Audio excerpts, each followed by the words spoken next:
Who do we have up next? It's got to go somewhere the data center angle. I will bring on our friend Yev. Good.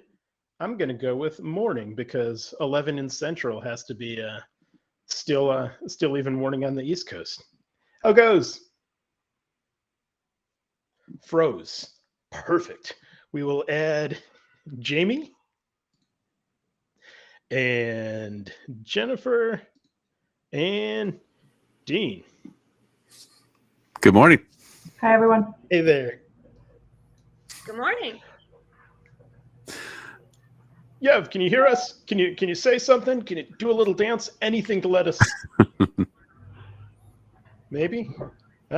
Still not quite. So we'll start with quick intros. Who are you? And what are you up to? Jennifer first, please. Yeah, hi, everyone. So my name is Jennifer Ruch. I'm the Director of Sustainability at Equinix. Equinix is the world's digital infrastructure company. So we're building, owning, and operating over 225 data centers around the world. And I'm responsible for driving our sustainability strategy across the business, owning our annual measurement reporting, and engaging with all of our diverse global stakeholders, including our customers and our investors. Excellent. Jamie? Good morning. My name is Jaime Leverton. I'm the CEO of Hut 8 Mining. Hut 8 is one of North America's oldest and largest publicly traded digital asset mining companies. Excellent. And welcome, Dean. Hey, how's everybody doing? So Dean Nelson, I'm the CEO of Virtual Power Systems. I'm also the founder and chairman of Infrastructure Masons. So Infrastructure Masons is a professional association of the builders of the digital age, and a number of members are on this actual esteemed panel here. And then also I run Virtual Power Systems, which unlocks stranded capacity in data centers, driving utilization, and of course, increasing margins and things across data center providers. Excellent. Yeah, I've heard mention of you in hushed bare metal circles and the in infrastructure Illuminati, I suppose. And Do you get the ring? Do you have the ring? Okay. I have no rings. That's how they know. Yeah, we're branded all over the place. You might be the secret guest then. Yev, how's audio? We 5x5? We're good. We're good. I hear a voice. Okay? Perfect. All right. Yes. Excellent. Sorry, guys. Having some connectivity issues. No, wonderful. Okay. Yev, if you could intro yourself, and potty training. Thank you for that. The bathroom's a little bit close. If you could intro yourself, Yev, please. I am Yevgeniy. I recently joined the Equinix Metal team. Come from data center knowledge, data center dedicated news site that I ran for many, many years. Happy to be here. So we're here to talk about blockchain as it relates to data centers, where it all lives, all the infrastructure. These facilities obviously consume a ton of energy. Most of that consumption is cryptocurrency mining, specifically Bitcoin. As of this month, this is something I read just recently. The Bitcoin network consumed more energy in 2021 than in all of last year, and is on track to consume 91 terawatt hours this year total, which would be as much as all of Pakistan. That's according to Bloomberg. They usually have these things pretty tight. So the public concern about this energy consumption is growing. We're here to talk about what can be done to fix the problem. Let's start with Dean. You guys at Infrastructure Masons have done some estimates, some benchmarking, just trying to see how much exactly all this infrastructure consumes, and not just blockchain, crypto mining, but also all data centers everywhere. So why don't you give us kind of a breakdown of iMason's estimate of the total power draw of digital infrastructure? Yeah, and we had to first define what digital infrastructure was, because we've used data centers for years as far as a term, but everybody has a different definition of what that is. And the debate, Jamie, which I'm sure you'll be into as well, is a crypto mine a data center, right? And in the end of it, we said we got to back up and figure out a definition and then a baseline. So we redefined what digital infrastructure is. And we started this simply that it's a collection of data center locations, okay, that deliver electronic services to people and machines. So very simple definition here. It's basically a bunch of locations that are delivering those services to people and machines. Then we had to go back and define what a data center was. And so we see data centers as real estate locations because they all have a unique address. And what they do is house equipment that either processes information, stores information, transmits information, or all of the above. But those are the three functions. So again, we're kind of stepping into it. Then we had to go in and say, well, how do we classify data centers? Because we now have that all lumped together. It's where processing, storage, and transmission happens. So we came up with three categories to be able to get to this baseline. So a little controversial, but the first one is providers. We lumped all the different ones together. So colocation providers, cloud, hyperscale, enterprise, edge, anything that's around providing services internally or externally is what that class of data center is. Then the next one was networks. So think of mobile networks, internet exchanges, carrier hotels, fixed networks, anything that's delivering the bits back and forth or enabling that connectivity to happen. Then we created the third category, or brought this back in, and that's crypto. And because we believe it is a significant element of it. So when we now define digital infrastructure, it is the sum of those three categories. Okay, so getting to that foundation. Now we went back and said, of those three, what's the baseline? So today, there are 7 million data center locations. It was 8 million a year ago. Okay, there's lots of consolidations going on. There's 104 gigawatts of built capacity. Okay, that's 594 terawatt hours of global consumption annually. That translates to 2.4% of the global energy consumption. So I know there's a lot of numbers, but the main thing here was, how do we define a digital infrastructure, classify this so we can really look at which sector is drawing what amount of energy. So if I break those three down, the number one consumption of energy is the network category. That's 266 terawatt hours, or 30 megawatts worth of, or 30 gigawatts worth of capacity that's actually consumed. Then you look at providers, the colos, the enterprise, et cetera. That's 213 terawatt hours, right? Or 24 gigawatts of consumption globally. Then if you look at the crypto market itself, that's 115 terawatt hours. And that math came from 80% of the draw is Bitcoin. The remaining are all the other blockchain type efforts that are going on primarily in mining. So that's 13 gigawatts of capacity globally as of this week. But before, that was 141 terawatt hours. And that was just Bitcoin 5 months ago. So that fluctuates quite a bit. So that's how it translates into this 594 terawatt hours worth of consumption. Does that make sense, Yevgeniy? Yeah, it does. Thank you for breaking that down and summarizing it. I think it's important to establish also in the data center world, all the infrastructure above, the design of the data centers and all the decisions about powering them. The number one driver for all of those decisions is the type of workload. So let's maybe differentiate between, when we're talking, first of all, we're talking about blockchain.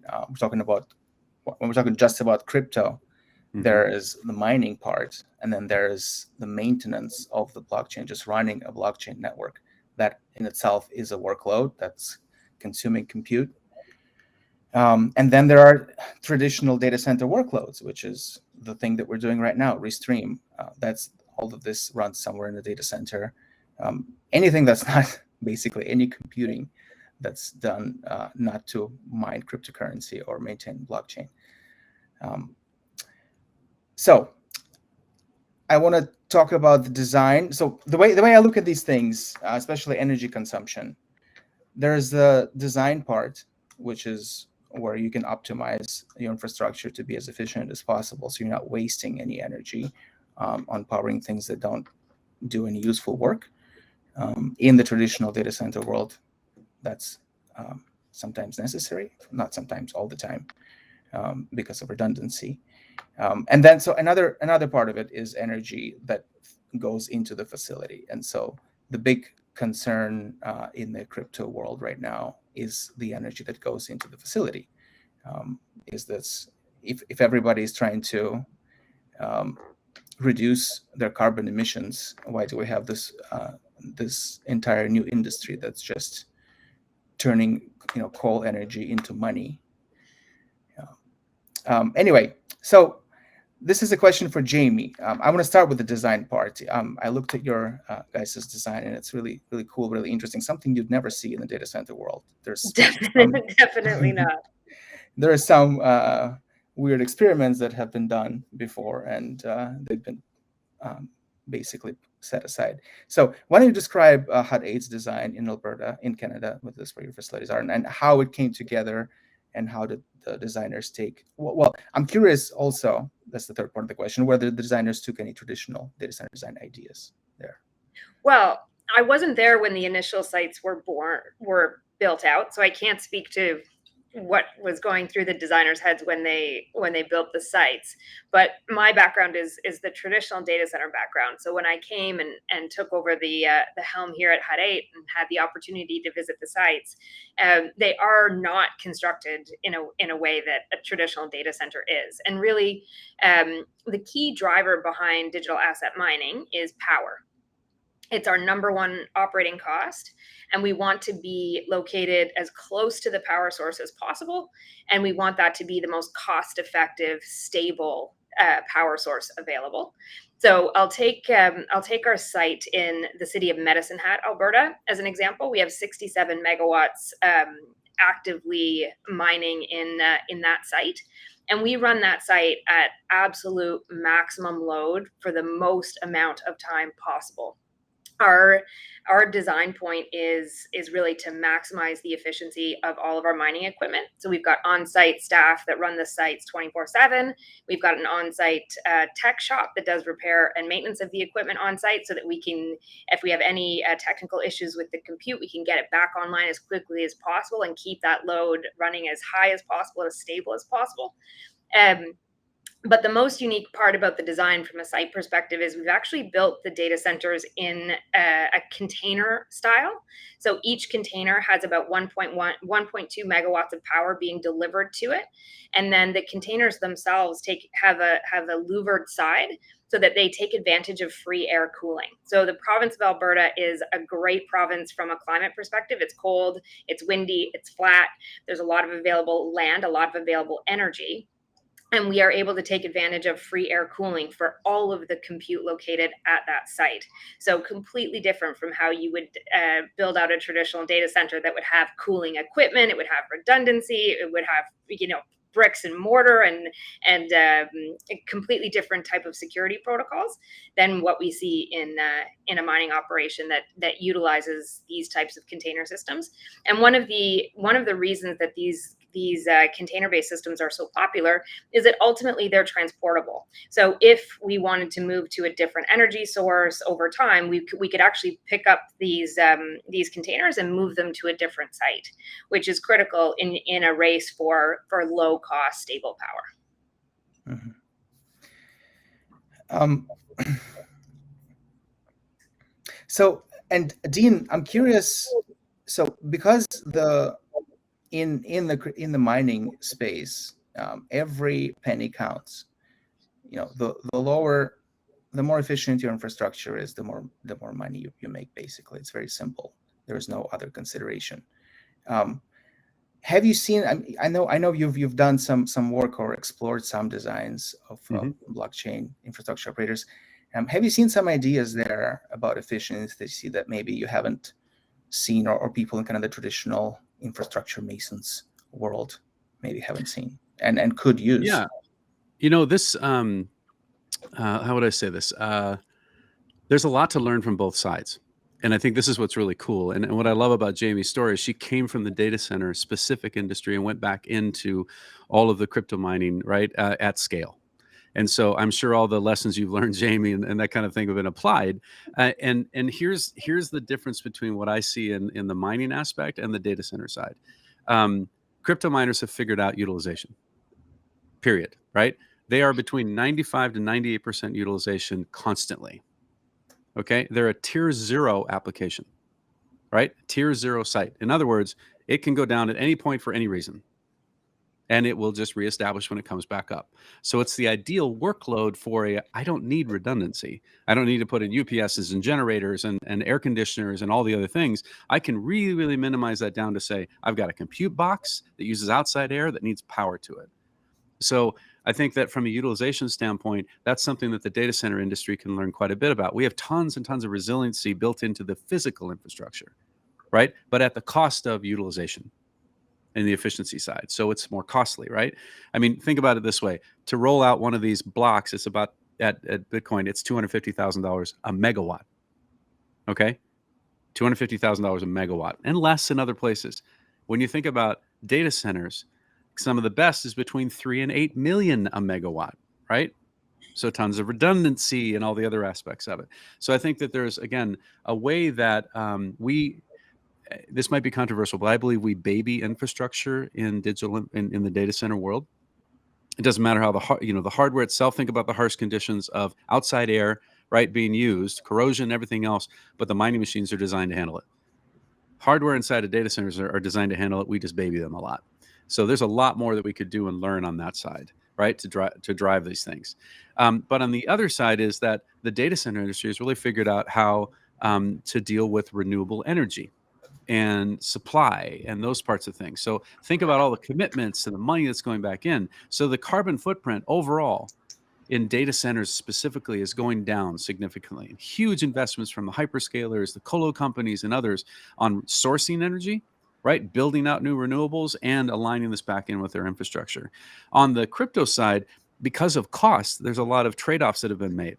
Now, again, there's been some sensationalism on some bad behaviors on the crypto side, but there's also been really good behaviors when you look at it of companies that there's institutional investors that are going after Bitcoin, right, and others for their balance sheets. And so they're investing and driving the behaviors in that. So I think that the crypto side can learn from the data center side when it comes down to how do you get to this balance between ecology and economics. And for the data side, sorry, go ahead. Yeah, it's a very different world, but there's definitely lessons to be learned in both. And remember, we're all part of that digital infrastructure world.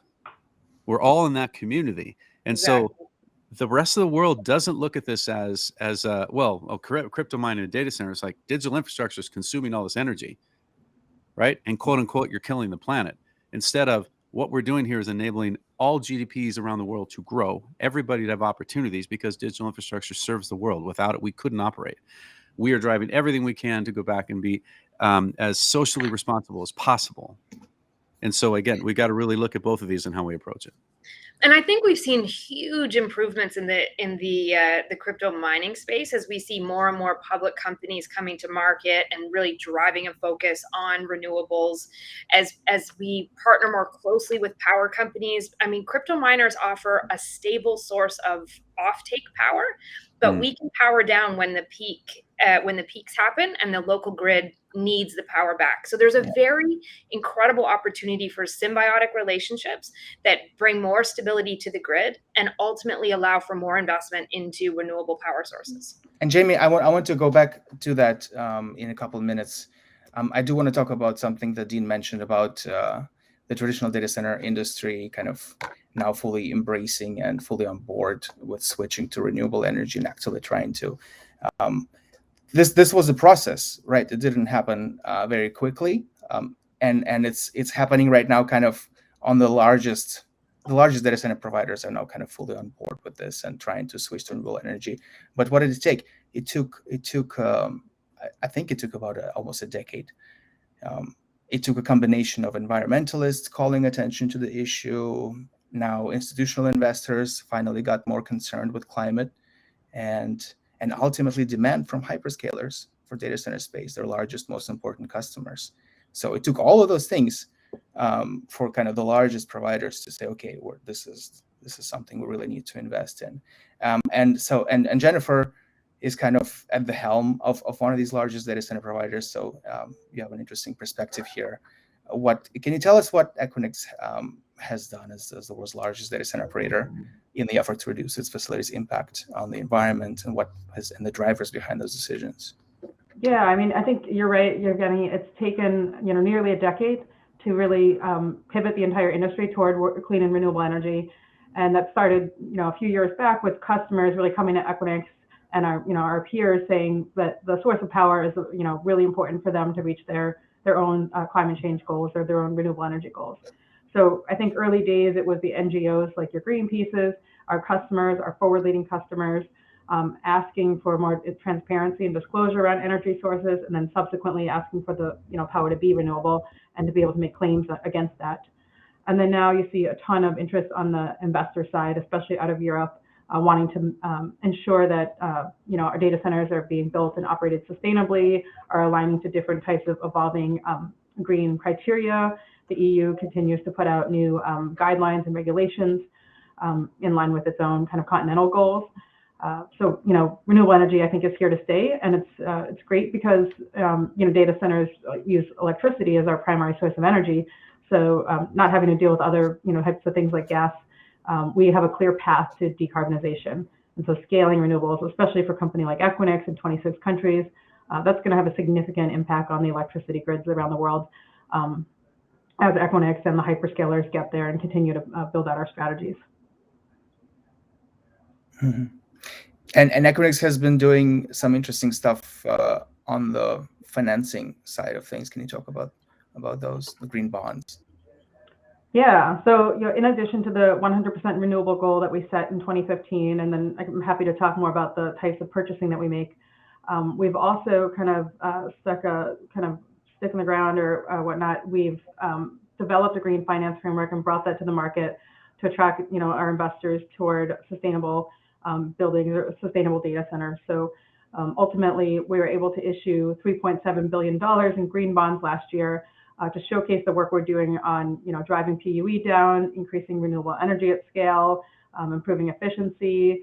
And then I think we'll see more significant investment by the company in water reduction and circular economy principles, as that's kind of another area, at least for colos, that we're being kind of commercial REITs. We're seeing a lot of pressure on supply chain and how we're dealing with materials and the use of waste heat. So it's kind of a multi-pronged environmental approach that really started with renewable energy as our primary driver, but has expanded across the business. So Jamie, as you mentioned, there are lots of mining companies that are progressive on energy and responsible, doing it in a responsible way, and they design infrastructure efficiently. And but there's also this kind of Wild West element here, although I guess from where we are, it's a Wild East element in places like for some former Soviet republics and until very recently China. It took the data center provider industry, the traditional data center provider industry, a decade and pressure from investors and customers to get fully behind this thing. What do you think it will take for the crypto mining industry? Because you can have a sustainable farm in Alberta, but if somebody is bolting a mining facility to a coal plant somewhere in Belarus, that doesn't look good for everybody. Right. So I think we already faced that moment as an industry. Elon Musk sent a tweet out right around the middle of May, which called out Bitcoin mining's energy consumption, and that actually led to the creation of the Bitcoin Mining Council, where a number of members of the industry have gotten together in an effort to drive more transparency, more education, more conversation around what's happening in the industry, what our actual energy use looks like, what our sources look like. And we were actually able to collect and publish that data at the end of Q2 and share it through the Mining Council website. And it was some very, very compelling data that we were able to put out there, showing that the industry actually uses renewables in about somewhere between 56 and 65% of the energy used in digital asset mining is already from renewable sources. And so I think that went a long way to actually start to counter and bring education around the narrative. And of course, the reduction in China, which brought a lot of coal mining offline, certainly helped with some of those metrics. But the awareness is also driving more sustainable decisions to be made and more commitments to be made by the industry as a whole, which I think broadly is a good thing. But to answer your question, I think we already had our Catalyst event, and we do have Mr. Musk to thank for that. Mm-hmm. I think what was important there is even,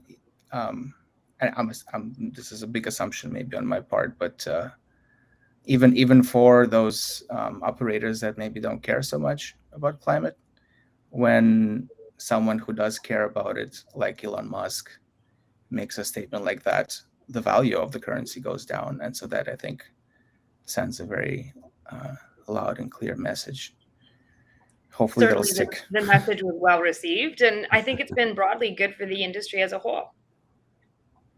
Yeah. Okay. Any other comments from our panelists? Yeah, oh, sorry, go ahead, Jamie. No, go ahead, Dean. So I have two things that I think are important in that I love the fact that there's a catalyst that's already happened. And if you think about it, the investments that are going on right now, think of the major private equity, all venture, like how they're investing. Sustainability is no longer an option. Sustainability is at the boardroom level. It's at the measured level when it comes down to metrics, right? So whether it's Equinix or Google or any of the other companies, they have to go back and drive these things. So the money is driving it. And I love the fact that that catalyst event has happened, because the 10 years it took the data center industry, because the money was not behind it and there wasn't the demand from the customers, and there had to be a kind of a groundswell to be able to get it done. I think that in the crypto side, this is going to be a much, much smaller envelope. And then one other thing that's important in this is there is a symbiotic relationship between colo and data center providers and mining. So think about campus levels. If you're on a place where there is energy generation, you can be filling troughs with mining, right? You can be now taking spikes to remove the spikes with mining. So you have this load shed and generation engine that is instantaneous.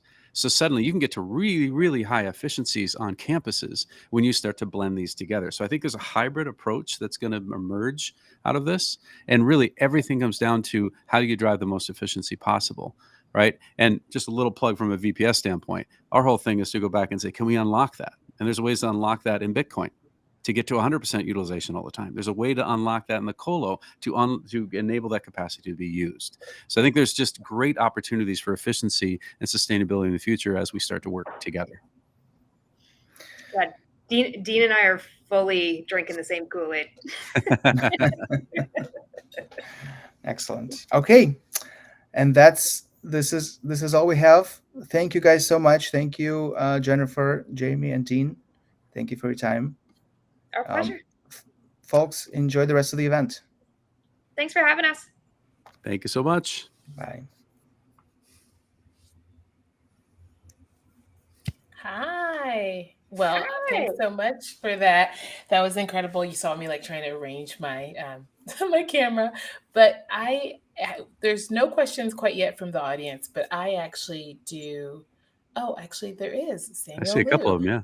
Yeah, I was like, it just popped up on my screen. So at Jamie, what type of miners HW are Hut 8 running? Mining hardware. Oh, I was like, what's happening here? Hardware are Hut 8 running? Yeah, so we run MicroBT. That's our hardware manufacturer of choice for the current generation of equipment. And we actually announced this week that we're also an authorized repair shop. So we not only do we use the equipment to mine, but we use our tech shop to repair MicroBT equipment for a number of other miners going forward as well.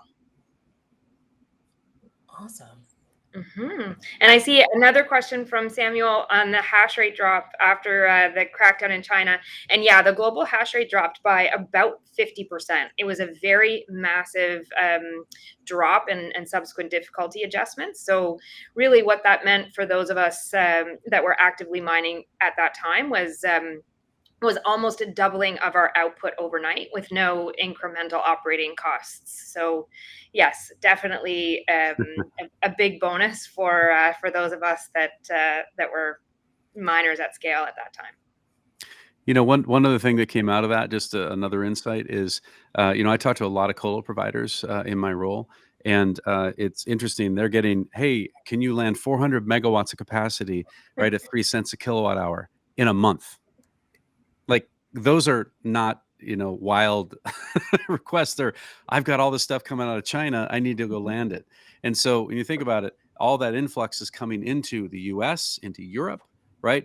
And as you saw, a couple other places are now saying Bitcoin is a big part of our economy. We want to go back and boost. So it has to go somewhere. Hence the Yeah, title of all this, right? Don't forget about Canada, Dean. Oh yeah. Pardon me. Yes. North America. Pardon me. That's right. Neighbors to the north, buddy.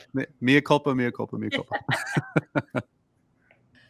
Well, this is not a question, but just to kind of get a wrap up, where do you all think that the future of data centers is heading, right? With countries, there's going to be a session later on about regulation, but as regulation starts to evolve, you brought up that China example, it's got to go somewhere. What are the contingencies, or are companies and, cooperatives of miners identifying backup plans for when countries maybe temporarily or permanently issue limitations that impact what they can do?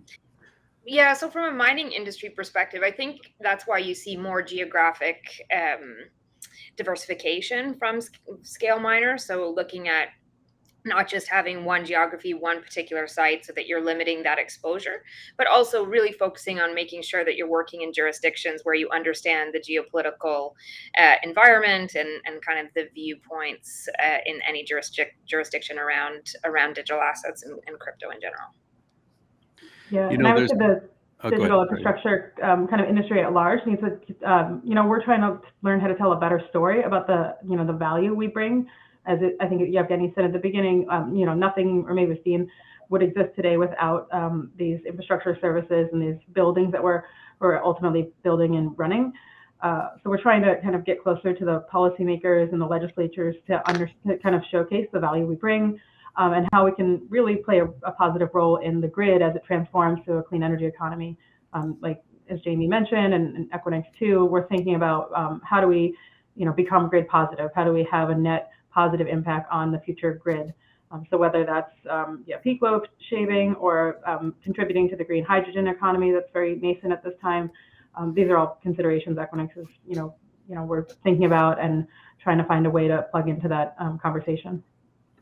There's another reality in this too, that the more mature markets, so the United States, Europe, et cetera, have the majority of this capacity built. And it doesn't matter if it's crypto or network or in the provider space. But the emerging markets, there's 20 gigawatts that's expected to be built across edge and colo alone in the next 3 years. Where is that? LATAM, Africa, and India, right? And remember, India in 2020, that was one of my last trips. They had 400 megawatts of capacity total for the entire country. 400 megawatts of data center capacity. Insanity, right? That's going to get to 10 gigawatts. When you think about it, it has to. And so there's this massive growth that's going to happen. And I think that the normalization is that it will be crypto, it will be network, and it will be provider. There is no banning digital infrastructure because it's a necessity for the operations of the world. So that's going to now be, how do you incentivize and drive the right behavior? And we self-regulate today, by the way, thank God, because when you have the companies doing the right thing at the beginning of it, you don't have somebody who is uneducated in how this is working come in and actually setting that regulation. And we really, really care about that. Right. So hence why all the efforts are going on, whether it's Equinix or all the other players out there, we care about the sustainability aspect and are driving the behavior that we ultimately believe people are going to want to see. Awesome. Thank you. Well, I think maybe I could be wrong. I think that it's time for our DJ break. But before we go off into, dance land, I want to thank you all so much for joining us today. Yev, you were a great host. You asked really awesome questions, and I think you facilitated a really, really incredible dialogue. And I know for me, I am from a quote unquote developing nation, always air quotes on what those things even mean, but in West Africa. And so I love that these conversations are happening. I think that there's convergence happening where we can secure the grid, we can be more green, and we can also introduce all kinds of really incredible opportunities to the market. So thank you for sharing with us today. Our pleasure. Thank you, guys. Again.